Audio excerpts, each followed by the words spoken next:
The parade continues for the First Family, the President of the United States, the First Lady. They're watching what's going on from the reviewing stand, and no doubt they're thrilled to see what's going on. It's getting dark here, the sun going down quickly in Washington, D.C. Remember, they still have a full night of balls they have to go to. Every one of those official balls, they'll be there, and they'll have to make a quick change, get into tuxedos for the men and beautiful gowns for the women, which I'm sure they've thought long and hard about. What a day it's been for this country and for Barack Obama and Michelle Obama. Although I want to update you on what happened earlier at that luncheon up on Capitol Hill. Senator Ted Kennedy collapsed, and we're now getting new information in from his doctor, the chair of the neurosurgery department at Washington Hospital Center. Senator Kennedy experienced, according to the doctor, a seizure today while attending a luncheon for President Barack Obama in the U.S. Capitol. After testing, we believe the incident was brought on by simple fatigue. Senator Kennedy is awake, talking with his family and friends, and feeling well. He will remain in the Washington Hospital Center overnight for observation and will be released in the morning. That's very, very good news. Let's bring in our chief medical correspondent, Dr. Sanjay Gupta. Sanjay, what do you think? Well, you know, I mean, in these sorts of situations, you have to try and figure out if something happened that brought on the seizure that was obvious, something that could be dealt with. For example, was there a regrowth of the tumor or swelling around the tumor as a result of some of the therapy? Were some of the medications not at an appropriate dose? If all those things seem to come back normal or without anything that seems unusual, then you start to attribute it to, as this doctor did, to simple fatigue or a lot of stress. You know, I think that with tumors in particular, you have to make sure that the bad things are ruled out first. We do know, and I think the good news was that, you know, it was around 2:35 that he had this seizure, and we were talking to folks at the hospital almost an hour later exactly. They told us he was awake, he was alert, he was talking to his family and friends, so that certainly was a very good sign. I should point out, Wolf, that this isn't the first time that he's had a seizure since his brain tumor diagnosis. His brain tumor was diagnosed back in May. He had his operation in June. He did have a seizure back in September that was reported as well. At that time, it was attributed to a change in medications. So this is not that unusual in someone that has a tumor. And then this is, you know, again, a little bit of a warning sign for doctors to look, to investigate, to make sure nothing's going on. But good news indeed, I think, overall for the Senator, Wolf. Yeah, I think you're right. Obviously, Dr. Sanjay Gupta, our chief medical correspondent himself, a neurosurgeon. Let's get back to what we're seeing right now. Barack Obama looking at his watch. He probably realizes they're behind schedule. They've been behind schedule for much of the day, but you know what? 10 to 12, perhaps 13,000 people have come to Washington to participate directly in this parade, and he's going to stay there and enjoy it because they're here to watch this Native American parade moving along right now. I love, it's trite to say it, Gloria Borger, but I love a parade. So do I, Wolf, and this is a particularly terrific parade because each of these groups were chosen with great care by the incoming administration. We were talking before about the symbolism of the Tuskegee Airmen, for example. In 2007, this group was collectively awarded the Congressional Medal of Honor. And today, in this parade, we got 13,000 applications to march in this parade, and that's something like triple the number they normally get. And they had to really whittle it down. 90 groups now are really marching in the parade, but over 13,000 people. The Tuskegee Airmen marching did bring back the thoughts that at an inauguration that's been so echoed Lincoln in so many ways, that the first time African Americans marched in a parade for a president was with Abraham Lincoln. It was in 1865, and they were troops who had, you know, he opened up the army to bring in blacks to fight, and they did so bravely, and they were honored in a parade. He was also the first American president to have African Americans at a reception at a presidential inauguration, you know, so he broke a lot of the ground that went into these traditions. But you think that African Americans have been marching these parades now for about a century and a half. One of the unanswered questions is how many people actually came to Washington today, showed up on the National Mall to be an eyewitness to the swearing-in ceremony of Barack Obama. Obama, and we're getting an estimate. I want to go back to John King. We took a satellite picture. We showed our viewers. John, is there a number that experts are now putting forward? We don't have that number yet, Wolf. We are waiting to get it. And as we wait, I just want to show our viewers one of the ways they will calculate that number. Let's go back to our GOI image. And this is an image. Here you see the United States Capitol. I'm going to stretch it out a little bit. This was taken in late December. You see the stand here where the inauguration took place. It had been built on the Capitol. But notice the grass and the grounds are pretty empty. Perhaps a few people wandering around there, but you don't see them. Now I'm going to fast forward. This is 11:19 a.m. this morning. And you see now, if I stretch it out just a little bit more, a full house here on the grounds. This is one of the ways, looking at this satellite image, which we turned around, we believe, in record time for non-military applications from space. See all the crowds here in the Capitol. Now we'll shrink down a little bit, and we are literally going to fly down the National Mall here. And as we fly down the mall, Walter, stay with me, you see all these people here up against the barricades. I'll stop it, pull it out a little bit. You see the swarms of people down here, and then we can come all the way down, Wolf, a big swarm here, but still some open spaces. Remember, there were giant Jumbotron TV monitors down there, so people swarming around those. Back a bit further, more swarms here. We're literally flying down the National Mall, and when you get here, you see another very large swarm of people right in here, and now we are getting closer as I pull out a little bit. You come down the mall, people here, the Washington Monument, some large groups of people right in here at the Washington Monument. Again, the Jumbotron screens up here, there's more over here, but a lot of open space here, and they will use this to make the crowd estimate, and I'll just fly all the way through now. You come all the way down where the Lincoln Memorial is. This area, not as crowded as many might have thought it would have been. All this will be used, Wolf. We should have it somewhere around the top of the hour. I'm going to pull back out the crowd estimate. And as we wait for that number, we do know, of course, that Barack Obama is just outside his new home, right here at 1600 Pennsylvania Avenue, watching the parade from that reviewing stand. Wolf? All right, John, thanks very much. And at some point, we will actually get a number. There is the President of the United States and the Vice President of the United States. They're watching this parade continue, saluting the troops as they go forward. What a day this has been. And remember, it's happening the day after we all celebrated Dr. Martin Luther King Jr.'s national holiday here in the United States. When we come back, something rare indeed, but something very significant. We're going to speak with the family of Dr. King and get their thoughts on this historic day. We're continuing our coverage right here in the Situation Room of the inauguration of Barack Obama.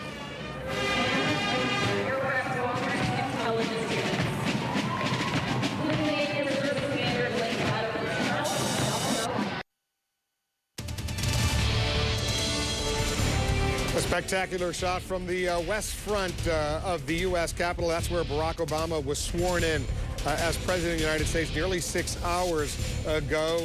It's an amazing shot that we're seeing. I'm Wolf Blitzer. We're covering all of this right here in the Situation Room. Once again, we want to welcome our viewers throughout the United States and around the world. The National Mall now largely empty, but the parade continues.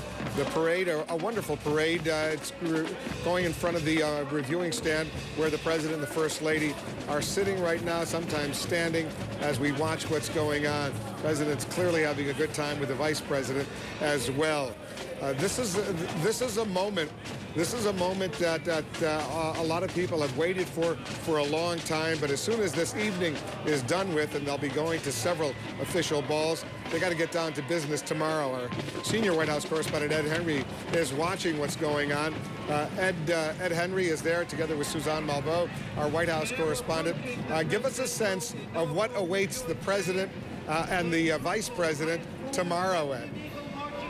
Wolf, it's a hefty agenda. Tomorrow, the president already has two big meetings. He's bringing in his senior economic advisors to talk about the financial crisis, try to ramp up the sales job, and trying to convince Congress to pass his now $825 billion economic recovery plan. He also has a meeting with the Joint Chiefs of Staff, military commanders, to try to change the mission in Iraq, to try to fulfill his campaign promise to remove all U.S. combat troops within 16 months. Meanwhile, his staff staff is trying to get right down to business. A lot of housekeeping here. When I was on the west front of the Capitol, shortly after Barack Obama was sworn in earlier today, I started noticing that very senior aides started disappearing. People like Robert Gibbs, the new press secretary, Greg Craig, the new White House counsel, the chief lawyer. They had vans waiting for them. They raced on over here to get ready to start, getting right down to business. But what's interesting is that Robert Gibbs is already telling us that he can't even really get his computer going. They're trying to get the nuts and bolts of starting a White House. He did notice, though, that there were all the O's were on the keyboards. A little bit of joke about the W's, some of the W's that were taken off keyboards back in 2000 during the last major transition.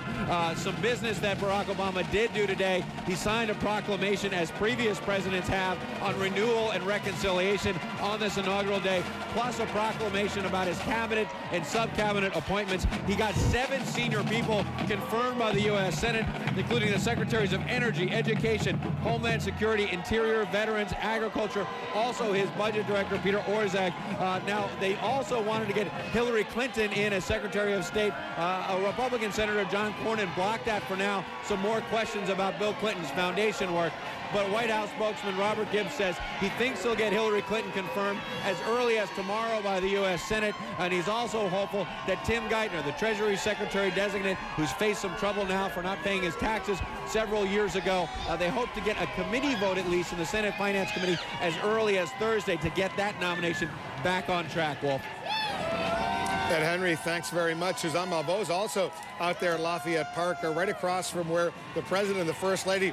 She seems to be having a great time, Suzanne, the First Lady. I know you've spent some time with her over these many months of the campaign, the race for the White House. She seems to be really happy right now. You can't blame her. Absolutely. It's interesting to note both of them. Obviously, this has been a huge transition for this family. They have made tremendous sacrifices. She is fondly known by her friends as the taskmaster, the one who really kept everything running in Chicago when it came to the kids. They would take shifts from time to time, actually looking after them. But they have a whole host, a community of people, of friends, very close friends, who you also see who are here joining them. With their young children as well. They hope to open this White House to the public, to the people, that they will have those friends close by to keep it real. He might lose the BlackBerry, but he is going to stay in touch with them. They say this is a very important time to keep the family together. And one of the things that he said early on that he knew that if he would be a successful father is that if this did not impact Sasha and Malia in a way that changed them, he wants them to stay the same, just as they are, pure, innocent, wide-eyed, and obviously, Wolf, that's going to be a very difficult job ahead. When you look at the tremendous things that they are seeing around them just today, the changes that will go through their lives, even when they sleep in their beds for the first time here in the White House, it will be just a completely different life for all of them. So they are leaning on their friends. They're leaning on the family. Obviously, the grandmother, Marion Robinson, is also here in the White House, will be living with them. And they know that this is a time of reflection. This is a time of change, and they are going to try to keep their very close-knit family together as much as possible. All right, Suzanne, stand by. That's the Green Valley High School Marching Band. They've come in from Henderson, Nevada. That's outside of Las Vegas. This is their first appearance here in an inaugural parade. The Green Valley High School Marching Band has 120 marchers. They're performing This Is My Country and, not a surprise, Viva Las Vegas as they pass by the presidential reviewing stand. Band has performed at events in Rome, Italy, Paris, France, London, England, as well as Carnegie Hall in New York City. That's pretty cool, I have to say, as well. All right, we'll take another quick break here in the Situation Room. We're going to try to get a crowd estimate. I know that John King has been working with experts based on the satellite imagery we've shown you here in the Situation Room. We'll try to get a number. How many people do they believe actually showed up for the swearing-in ceremony of Barack Obama? Our coverage continues in the Situation Room right after this.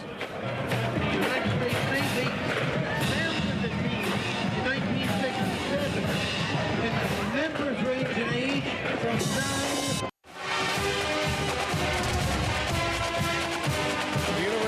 Tennessee marching band, the so-called Pride of the Southland band. This is a band from Knoxville, Tennessee. It's making its 12th consecutive appearance in this inaugural parade. Today, these young men and women who represent 308 members of the Pride of the Southland marching band will be performing Rocky Top. All of these bands, they're so proud just to be able to participate, to join us, and to entertain. Looks like Barack Obama's wiping away something from his nose. It's a little chilly out there, and I hope he doesn't get sick as a result, spending so much time outdoors today. Hopefully he'll be. Yeah, it's getting colder.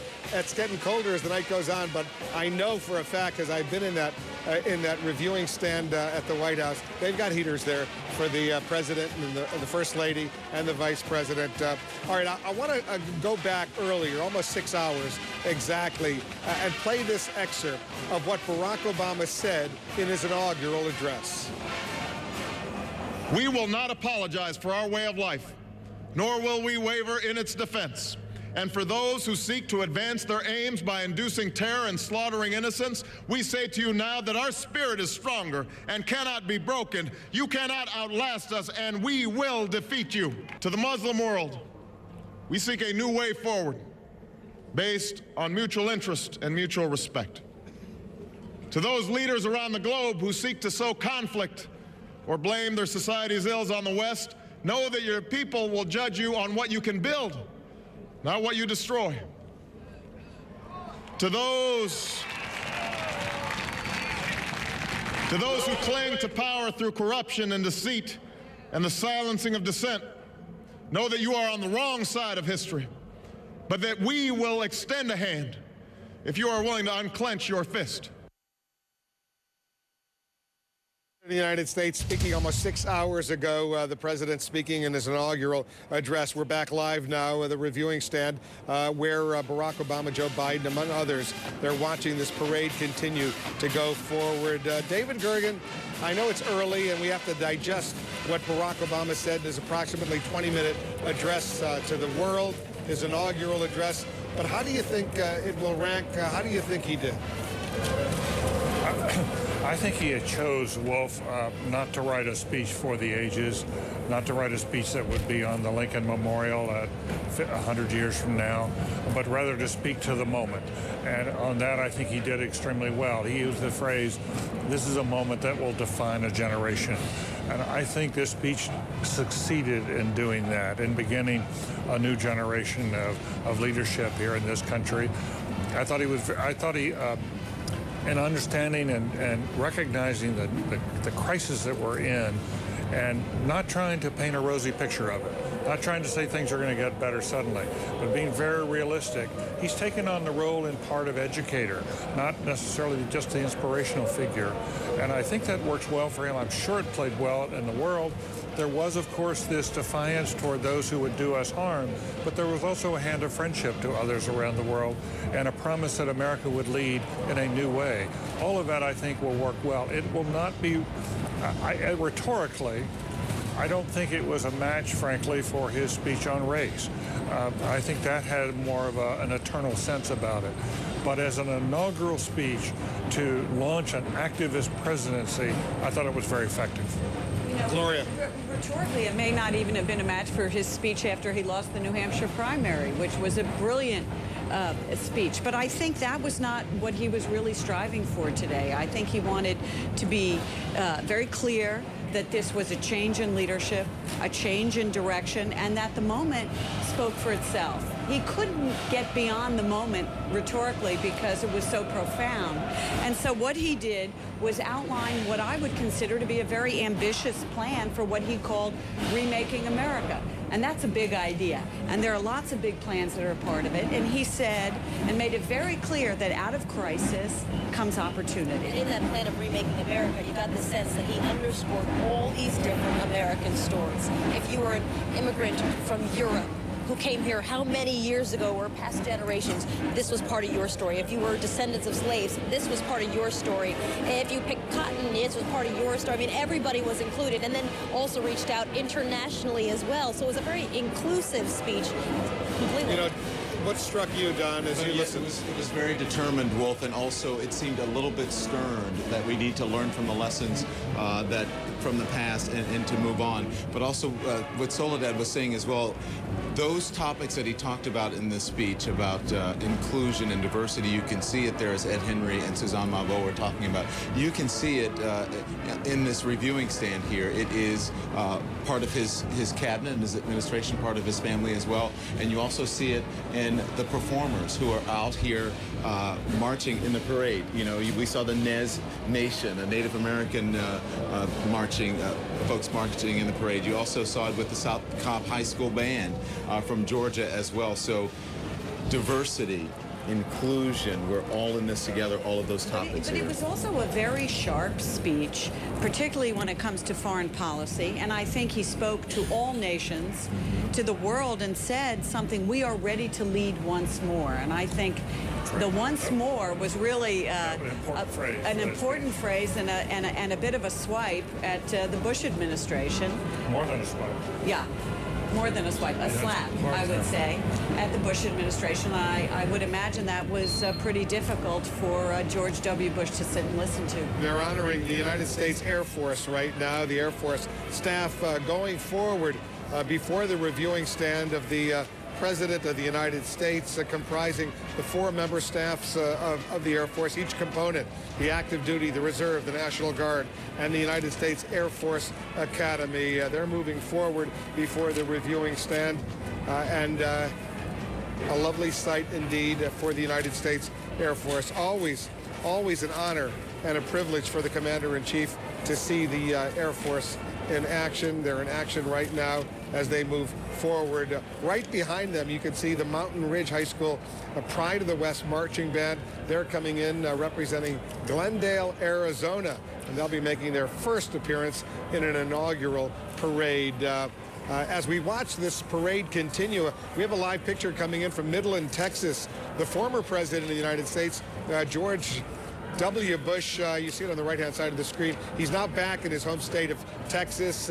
Wanted to stop off in Midland before he continued on to Crawford and his presidential ranch. He's going to be speaking to his fellow Texans in Midland on this day, the day he stopped being president of the United States, the day he became a former president of the United States. And look, got a nice crowd of people that have shown up in Texas to honor him, to honor his 8 years as president of the United States. A nice split screen, Soledad, what's happening in Washington right now and what's about to happen in Texas. Interesting to see, and it was interesting to see earlier as well when we were able to show from around the country different people who are watching the inauguration. I mean, to get the sense of how involved and how interested people are this time around has been really interesting. In Times Square, it looked like people had stopped. Times Square paper was standing and watching the jumbotrons, watching the coverage. It was quite remarkable. As interesting as the number is going to be about how many were actually here, will be the numbers on how many watched in the United States and how many watched worldwide. Because I think particularly that worldwide number is going to be much higher than anybody would have anticipated from an American inauguration a few months ago. And I like to think that, we here at CNN, we've played a little role in helping people not only across the United States, but around the world show what's happening in this country, because people, no doubt, in huge numbers are watching. They're watching every second of this. In fact, I'm getting emails from people all over the world. In fact, I want to make sure our viewers around the world are welcomed here as we continue our coverage of the inauguration of Barack Obama here in the Situation Room. What an exciting event, and what an exciting opportunity for all of us to have this front row seat to history as it unfolds. Hillary Rosen, our analyst, is here as well. Hillary, as you see this going on and these great marching bands performing for the President of the United States, what goes through your mind? I don't know if Hillary Rosen is hearing me. Unfortunately, she's not, but we'll get back to Hillary Rosen. She'll be hearing us fairly soon. You see the marching band continuing right now. Lots of excitement. Gloria Borger is going to be especially happy that the Montana delegation is going to be coming forward pretty soon as well. Very excited. Gloria, part-time resident of Montana. So that'll bring back some nice thoughts for you and your family, Snow. Gloria. Yeah, thoughts of snow. Some projects historically black colleges are performing in the inaugural parade. You know what I'm thinking about, though, today is what we've witnessed, and every time we witness this smooth transfer of power, it's a majestic, yet at the same time, it's sort of this simple ceremony where one president is in, and one president just leaves and goes back home to Midland, Texas. The other president says goodbye to him. It's reaffirming. It is. Reaffirming is the word I'm searching for. It truly is. I think David is right on when he talks about the numbers of people watching all across the world. But when you look at the numbers of people who showed up for when he was running in Europe, hundreds of thousands of people. And Barack Obama, according to the European press, is not only just a political leader, but he is a cultural icon now. And some say, you know, in the ranks, or at least joining the ranks of a Nelson Mandela. And that's how the rest of the world looks at him. So I'm sure, you know, people all over the world are watching in very high numbers. Yeah, we just saw the Hampton University marching force go by, representing Hampton, Virginia. It's first time at an inaugural parade. They played, by the way, the Stevie Wonder great song, Signed, Sealed, Delivered. That was almost a theme song for the Obama campaign. That's being followed now by the AmeriCorps alumni. This is an element symbolically dedicated to public service. AmeriCorps has come a long way over these years, serving millions of people around the country, and the alumni have been coming forward since John F. Kennedy's call to service and the original conception of VISTA, the Volunteers in Service to America program. That was way back in 1961. All right, let's get some analysis of what we're seeing from some of our other contributors.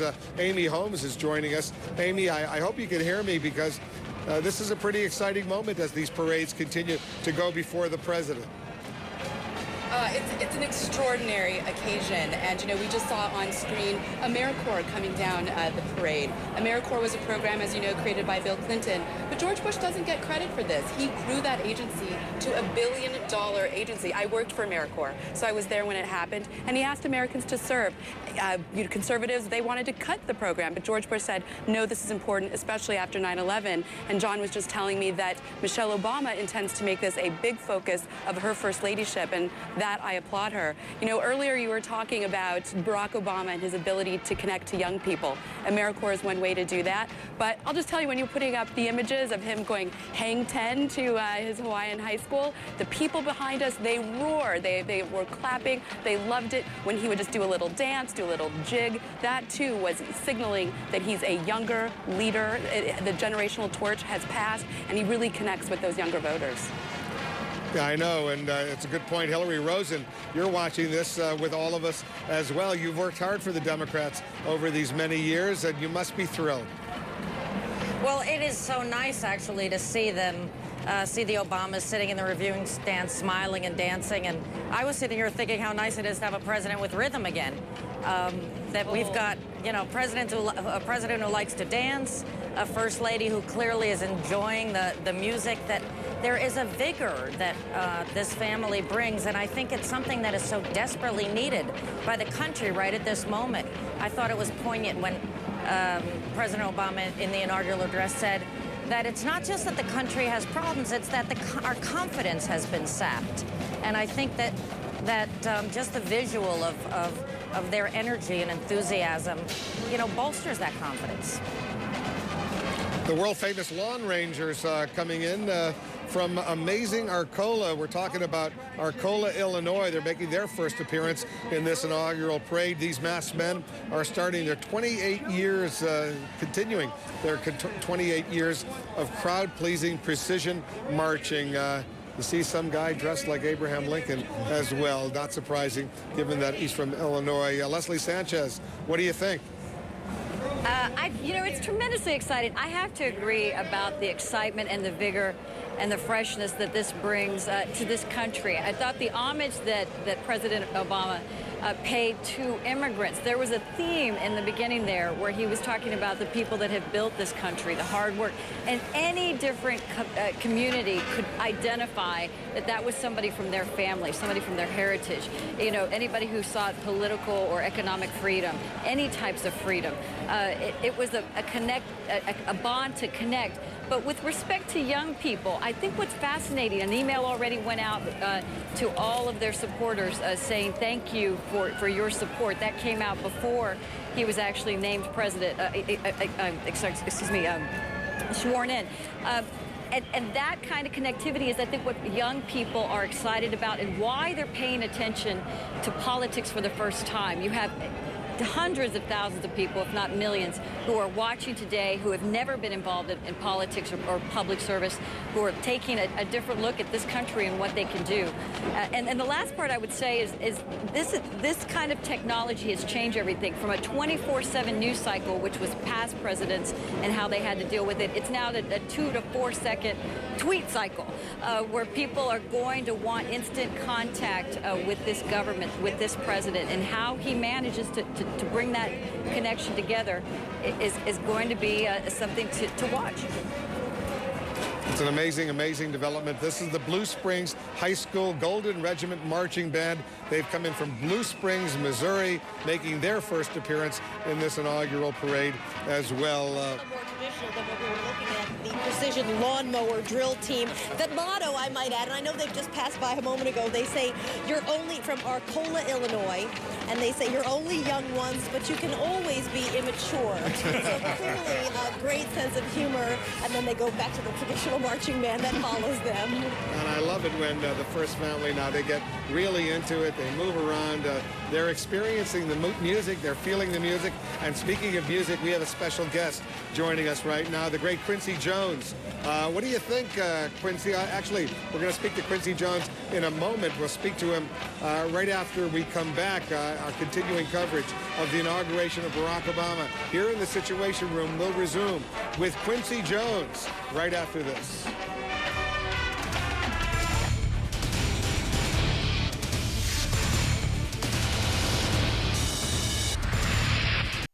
State of the Union with John King, CNN Sunday, 9 a.m. to 1 p.m. Eastern. They're continuing to move forward, the parade. These floats, all of these floats are so exciting, so beautiful. It's exciting for the president and the first lady. There's no doubt about that. As we watch the parade, you're always going to see the parade here in the Situation. I want to go to our senior White House correspondent, Ed Henry, because he's got some news high on the agenda of this new administration. Ed, what do you...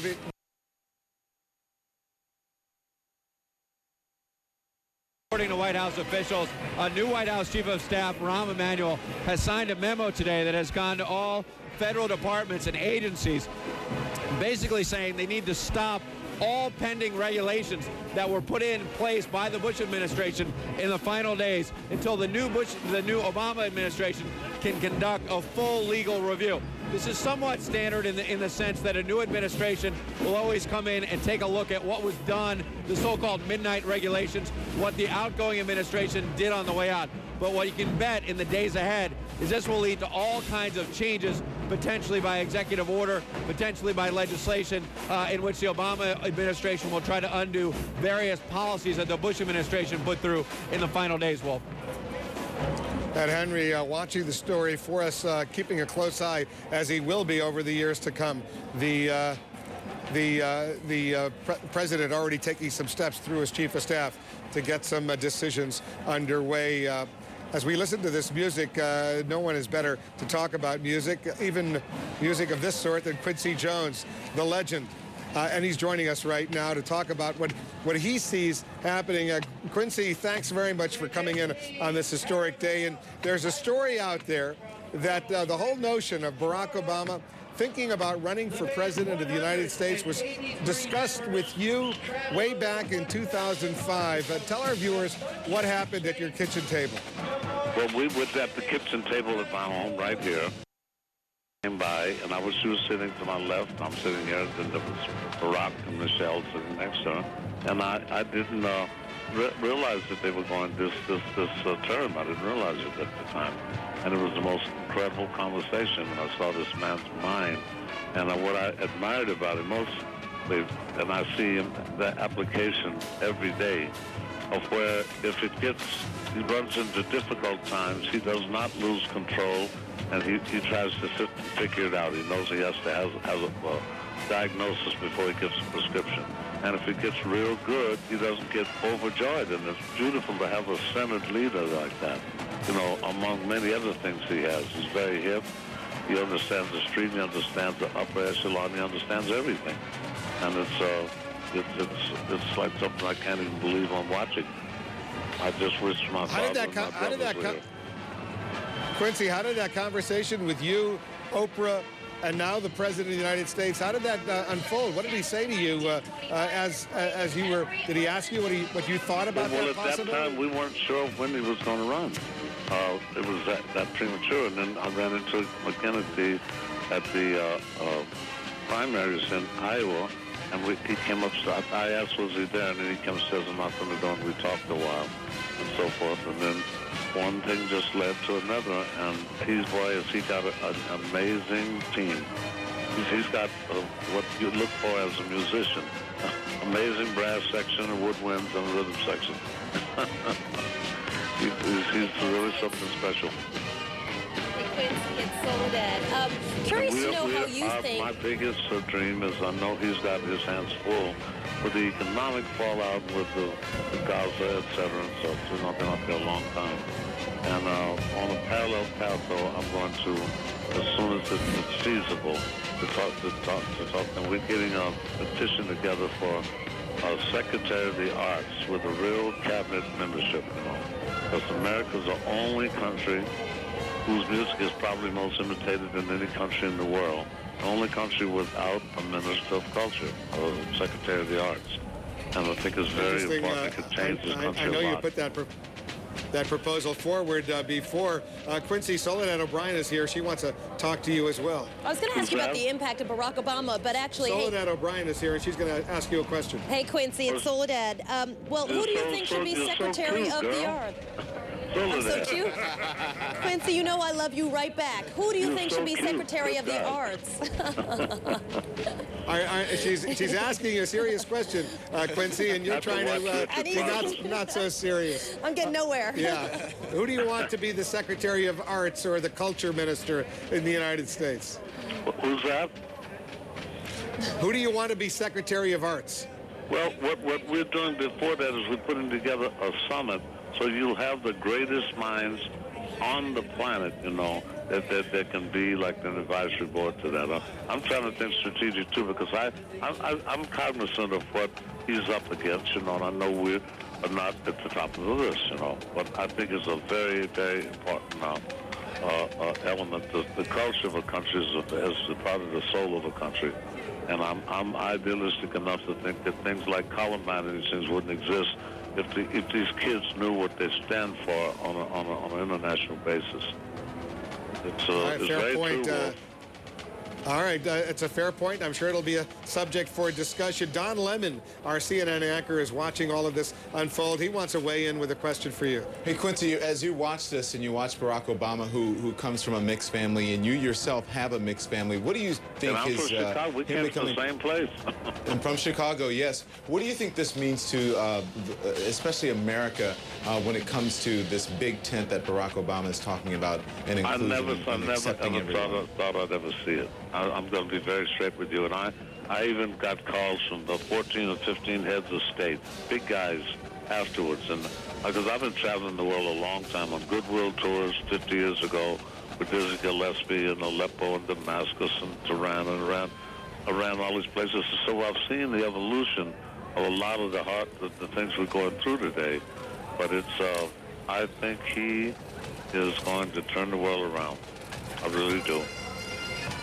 David Gergen is our senior political analyst.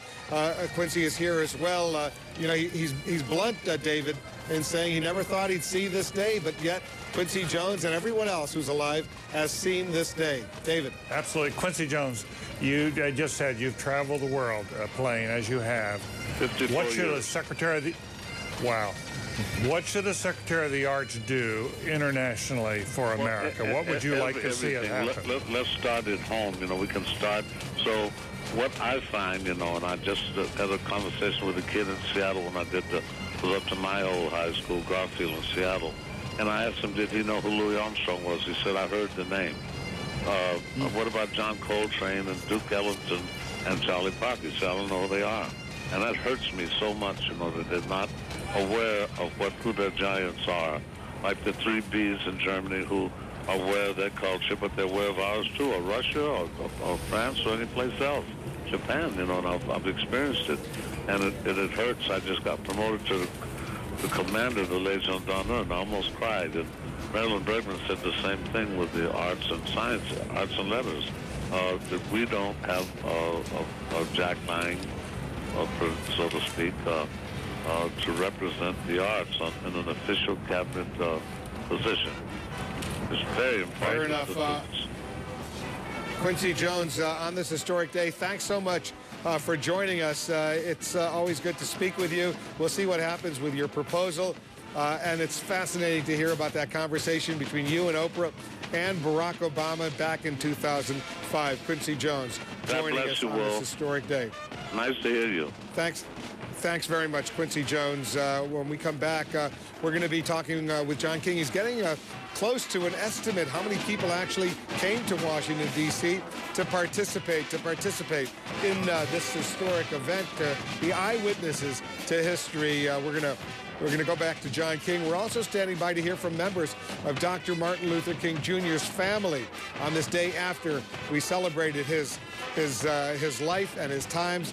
Much more of our coverage coming up right here in the Situation Room.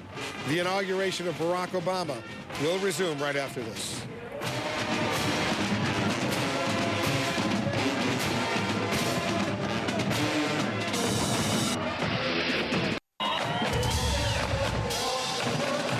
Marching bands, the floats continue in front of the President of the United States and the First Lady of the United States. They're all having a great time. It's not over with by any means. They're enjoying what they're seeing, and as they should enjoy what they're seeing. Soledad O'Brien is enjoying it. I'm enjoying it. You know, it's been a remarkable day, and people got really emotional. Kate Baldwin is down there on the National Mall with some stories of how people reacted to this amazing day. Kate. Hey there, Wolf. Well, as you can guess, they came early and they packed this mall. But take a look at what I see now. People came early, but they left early as well. As you can see, at the place of all the people, now hundreds of bags of trash. Some people here still looking on the Jumbotrons as they look at the parade. But as I walked amongst the people, as they experienced that moment, they all said they had to be here for it. Some saying it's overwhelming, some saying they couldn't describe it. But clearly, it was emotional. Listen here. The long wait, the cold temperatures, the moment they were waiting for. So help you God. So help me God. Congratulations, Mr. President. We've been here since 2 this morning, and I thank God that I was able to see it. The witnesses to history. I just want to have a moment to myself and just cry. I can't put it into words. It seems so unlikely at first that this man, you know, this man with his name and his background, that this person could become our president. And I mean, I think it's unbelievable and so exciting. The massive crowd came from across the country, spanning generations. For many, the day meaning so much more than a transition of power, a day to capture, a day to remember.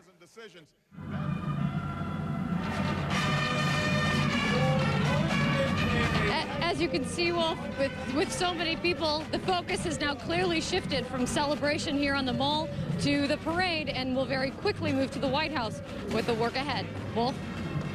Lots of work ahead. Kate Baldwin, thanks very much. Brian Todd is also watching what's going on. Brian, there were some disappointed folks who came all the way to Washington, D.C., wanted to get through the police barricades, the metal detectors, but unfortunately weren't able to do so. You have some of their stories.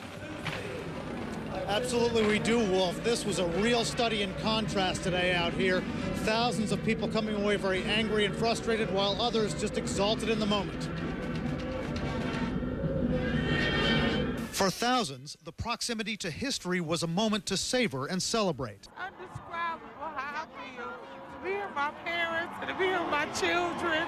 It's just unbelievable, but the world is changing. I'm just so excited about it. But many others won't forget the clogged security checkpoints and the frustration of coming so close only to be disappointed. What do you think of the security procedures so far? Are they working well?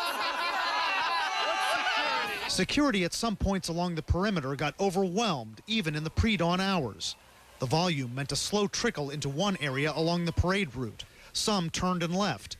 Others got through, only to be told they weren't allowed into areas they had tickets for. And everywhere I go, they tell me to go somewhere else. But you can't get in, and you're freezing. I missed my first day of college for this. Some of these people had so-called silver tickets that they say should have gotten them on the mall, but they were turned away. What's stopping us from walking across the street? Huh? With the credentials. And we asked a Secret Service spokesman about that. He said the only way that some of the agency people here would have turned those people away is if some of those areas were already too full to be safe. So they had to turn people away, even those who had those so-called silver tickets, to get them to the mall. Still, Wolf, a lot of people came away very angry and frustrated. They got so close, and yet they couldn't see what they had tickets to see, and others didn't even get through the security perimeters. I think it's going to develop as a pretty big story of this inauguration. Always some snafus there, and always some depressed people as a result of that, understandably so. But at least they were in Washington, D.C. As we continue to watch the Windsor High School marching band move forward as well. The President of the United States, the First Lady of the United States, enjoying this parade, as all of us are. It's continue. Still, Soledad, no end in sight. Looks like there's still several more going forward. This Windsor High School marching band, by the way, is from Windsor, Colorado. It's making its first appearance at an inaugural parade. You know, a moment ago we saw the Lesbian and Gay Band Association marching band go by, and that's really history-making as well, making their first appearance, too. It's the first time also that an openly gay and lesbian group's been invited to march in the inaugural parade. Now they're moving forward with more of the sights and sounds of a beautiful, beautiful day. We're getting ready, Don Lemon, to speak with members of the King family, the Dr. Martin Luther King Jr. family. They're going to be coming here to reflect on this day. And I know that you're excited about this because it's an emotional moment for all of us, but especially for them. It certainly is an emotional moment for them, and, you know, sort of culminating with Dr. King's birthday yesterday, and we had coverage. Soledad led our coverage all day yesterday, and talking to civil rights leaders who worked alongside Dr. King, and if not working alongside with him, at least had the same mission as him. It was sort of the culmination of everything that they had worked for. Still saying that we have a long way to go, but at least we're reaching there, and we've got the potential to do it. I think it's very clear, the point they were making yesterday, which was, remember, Dr. King was talking about economic parity, and so it's one step forward for an African American to be in the White House. I mean, there's no question about that. We are watching history, but there's more. and Martin Luther King III certainly talks a lot about how poverty for all Americans is an issue that we as a nation have to confront. But it's interesting, too. It's going to be interesting to talk to them, Wolf and Soledad, and hear what they were seeing through their eyes and feeling their own feelings about this. And I'm wondering, my first question, I think, will be, do you feel like this is a passing of the torch to your dad? Because he is such an icon, and everyone looks up to him when it comes to civil rights. And I'm wondering if now this torch is now passed to Barack Obama in their eyes. All right, coming forward now, the Iowa State University Marching Band making its first appearance in this inaugural parade. The band recognized nationally for a tradition of excellence. The band has performed, understandably, at the Ohio State University football games, but get this, since 1878, and has participated in hundreds of parades and events throughout the United States. It has the largest all-brass and percussion ensemble in the world, and it looks like Barack Obama is especially happy to be hearing from the Ohio State University Marching Band. It will be followed, Soledad, by Boy Scout Troop 358. Wow, they're coming in from all over. This Boy Scout troop coming from the Grace Baptist Church of Germantown, Pennsylvania. I think all of the states are being represented in this parade before the President of the United States and the First Lady. And remember, after this parade, they have to go back in the White House. They have to change, put on their tuxedos, their gowns, and get ready to participate. How many balls, official balls, are there? 10 or 12? At least or 10. something like that. And it's going to be a long, long night for this first day as President of the United States, Don. It is, and it's, you know, we were talking about the grueling schedule, and unfortunately, I hate to bring Ted Kennedy up, but the grueling schedule of these events, they didn't just start yesterday, and for many people who work here in Washington and who work in our government, they have been doing events for days and days and days. So it's, you know, for a healthy person, it's tough. So for someone who's suffering with health issues, it's even tougher. As we watch the parade continue, the participants, thousands of them who've come to Washington, I want to reflect a little bit on what this day has been like. Our White House correspondent, Dan Lothian, is joining us now. Dan, viewers, I'm sure, want to see everything that happened, and a lot of viewers, unfortunately, couldn't see all of it as we did today because many of them had to work. But you've got a little recap of what has happened on this remarkable day. That's right, Wolf, and I want to point out that noise you hear in the background as the bands continue to go down the street right here, Pennsylvania Avenue, right to my right, the review stand right to my right as well. So that's the noise that you hear in the background. That celebration continuing. The president expected to attend at least 10 balls tonight, going into the wee hours of the morning, putting a cap on what has been a historic day.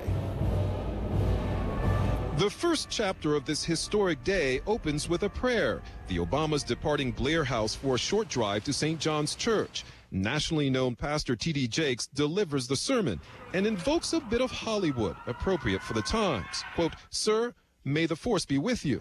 Moments later, back in the Beast, the new presidential limousine, the Obamas head to the White House for coffee with Mr. and Mrs. Bush and the Bidens.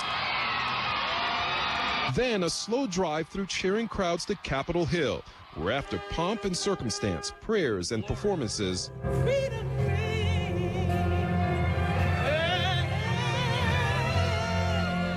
the presidential oath is delivered. I, Barack Hussein Obama, do solemnly swear.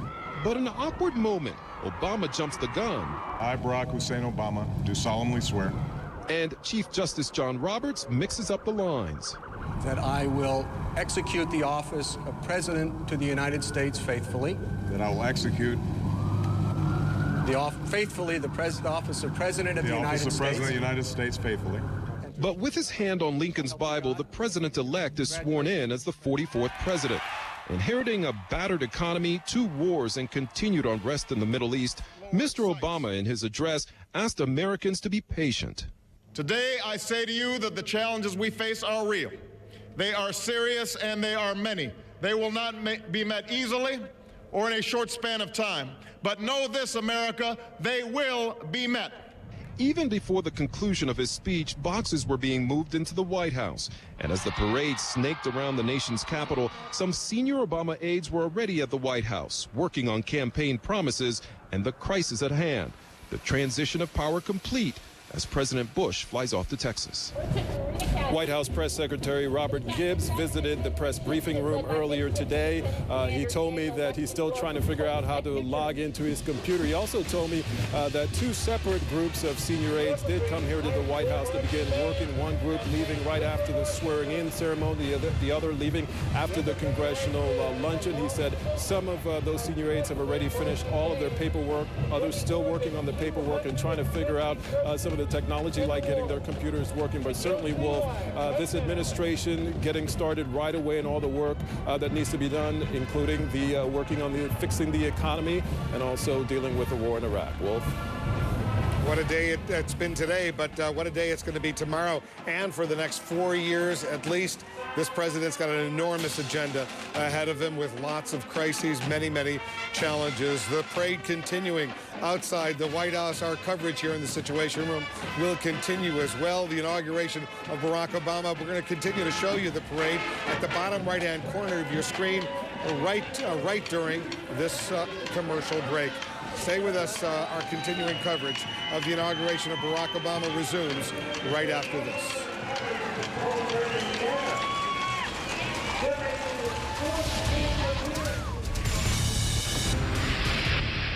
Soledad O'Brien investigates. Black in America 2 Solutions. CNN this July. Seat them. That's the Washington Monument. This is the National Mall here in Washington. It was jam-packed earlier today, not so jam-packed right now at the end of this day. It's almost 7 hours since the United States got a new president, Barack Obama. This is the USO, the United Service Organization float. The USO, as many of our viewers know, entertain troops. They've been entertaining the United States military since World War II, both in times of peace and war. The USO has consistently delivered its special brand of comfort, morale, and recreational services to the men and women of the United States military and their families. Always a nice touch to see the USO float at these kinds of events. Soledad O'Brien is here. Don Lemon is here as we continue to watch the inauguration of the President of the United States right here in the Situation Room. And we're getting excited because we're getting ready to speak with members of the Dr. Martin Luther King Jr. family and get their reflections on this historic day. Soledad, you've spent a lot of time researching and writing and reporting on Dr. Martin Luther King and his legacy. A powerful legacy, especially right now. You really, I mean, words cannot truly describe what his legacy has meant to so many people, but of course culminating in many ways in this day. You know, people talk about the dream and the dream fulfilled. I think it's fair to say the dream is move forward. I think that even members of the King family, and it'll be interesting to get their perspective, would say there's work still to be done. And one has to not forget that Dr. King was working for economic parity. I mean, that's why he was in Washington, D.C. It was a march for jobs and freedom. It wasn't just a march. It was a march for jobs and freedom. And so coming back to that economic message, which was a centerpiece for Dr. King right when he died, I think is what a lot of people are going to want to see what Barack Obama does on that front. There's no question about that. And what's interesting is I know that members of the King family, especially the children, feel like they share their father with the world. And because we all feel in some way that Dr. Martin Luther King Jr. is our father, at least a member of our family, especially for what he did for America and what he really did for the world. And I would be interested to ask Bernice King, as she joins us here, and Mrs. Ferris as well, Christine King Ferris and Martin Luther King Jr. III, all join us here on the Situation Room. Do you feel, Bernice, that the torch has passed to Barack Obama? I don't know if I would call it the torch of Martin Luther King has passed to Barack Obama, but certainly a very important torch has been passed generationally in terms of leadership in this nation. He is the transitional moment where a whole new set of young people are rising up and determined to move this nation further into greatness. Many people, I'm sorry for interrupting there. As you watched today, Mrs. King Ferris, you watched the swearing in of the first African-American president of the United States.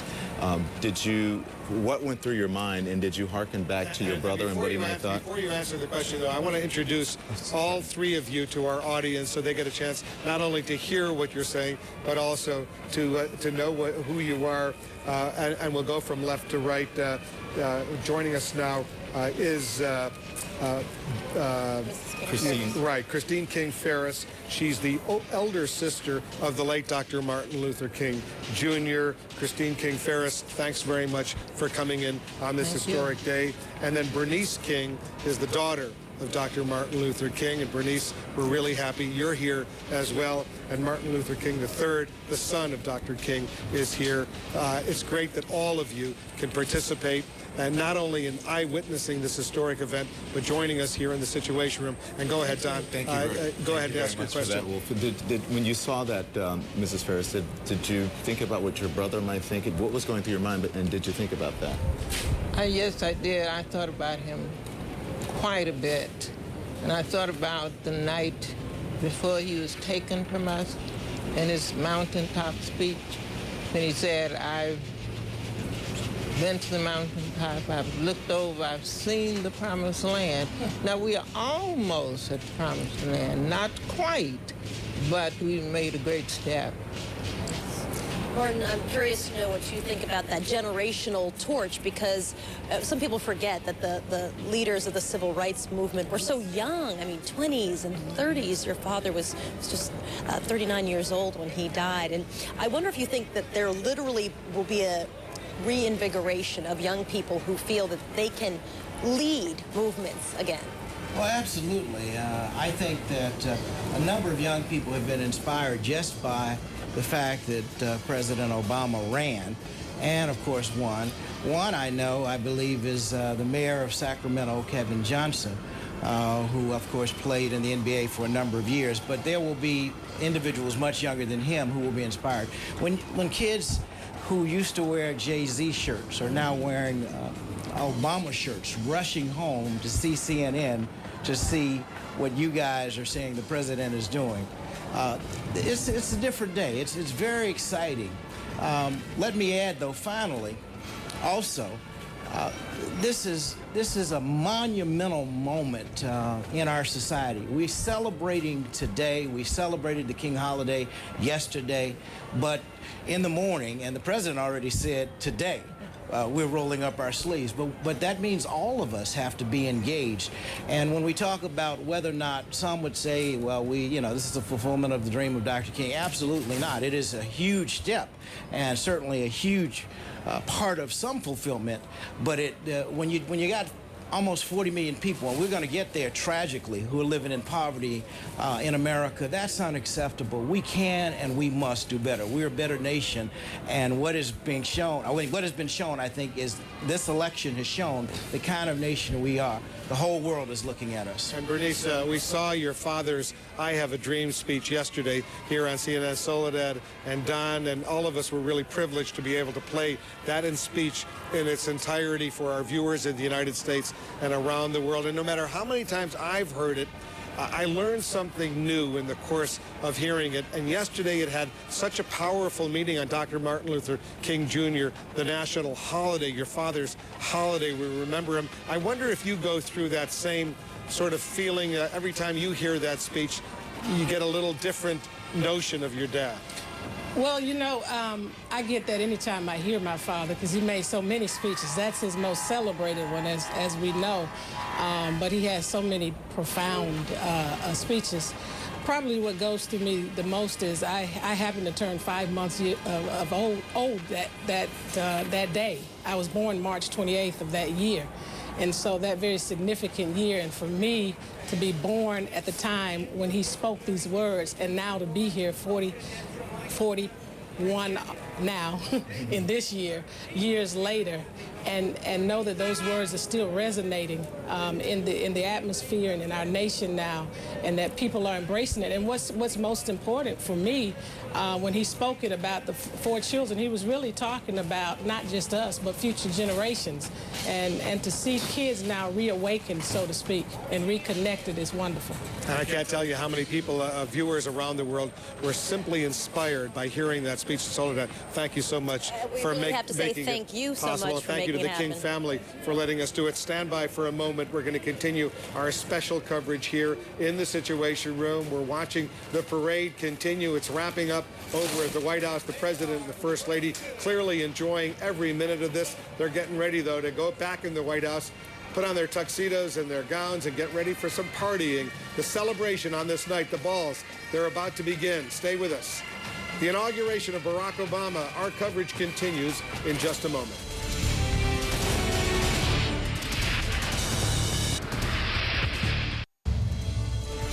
We're continuing our coverage of the parade. That's the NASA, the space exhibit that's moving in front of the President of the United States right now.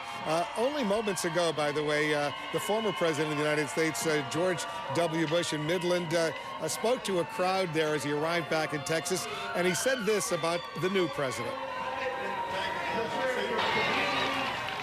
Today was a great day for America, and a good man took the oath of office, and we all offer our prayers for his success.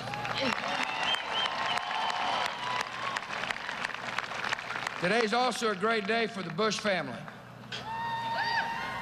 We are back in the state of Texas, and we are here to stay. All right, there they are, the first, the family, the President of the United States and the First Lady. They're walking away from the reviewing stand. The parade is now over. They're walking back through the north lawn of the White House to get ready for a bunch of parties tonight, formal balls, black tie balls.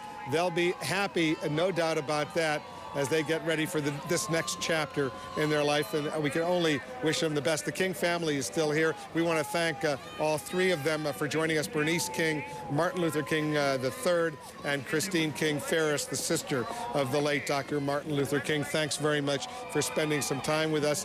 This is a picture that the photographers will record, historians will write about. He's going to have some fun, Soledad, tonight, but tomorrow it's down to business. The night is new, but tomorrow it's back at work. They got a lot of balls ahead of them and then a lot of work ahead, not just for the new president of this nation, but also for the nation as a whole. And I just want to let our viewers know, as we see these pictures unfold, we want to do a special shout out, a special thanks to one individual who's helped us at CNN so much. The numbers tell it all.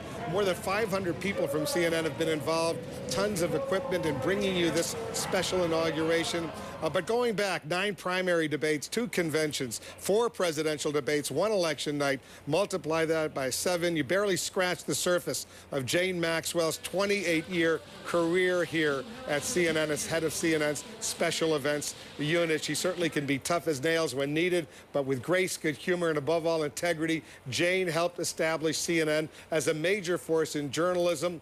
She was part of CNN from day one, and this is Jane's last special event for us. She's off for retirement. Soledad, a much better schedule. We want to thank Jane for everything she's done for all of us. She is one unique person. We couldn't have done this without her. She really put CNN on the map in the United States and around the world. This is a big event to go out on, absolutely. And we want to thank Jane Maxwell, especially on this day. It's been a privilege for all of us to be presenting, reporting on what has happened. We've been on the air all day today, especially nice to see what's happening in the country right now, but the night is by no means over. Our special coverage of the inauguration of the President of the United States will continue right after the Situation Room. I'm Wolf Blitzer in Washington. A special edition of Campbell Brown's No Bias, No Bull begins right at the top of the hour.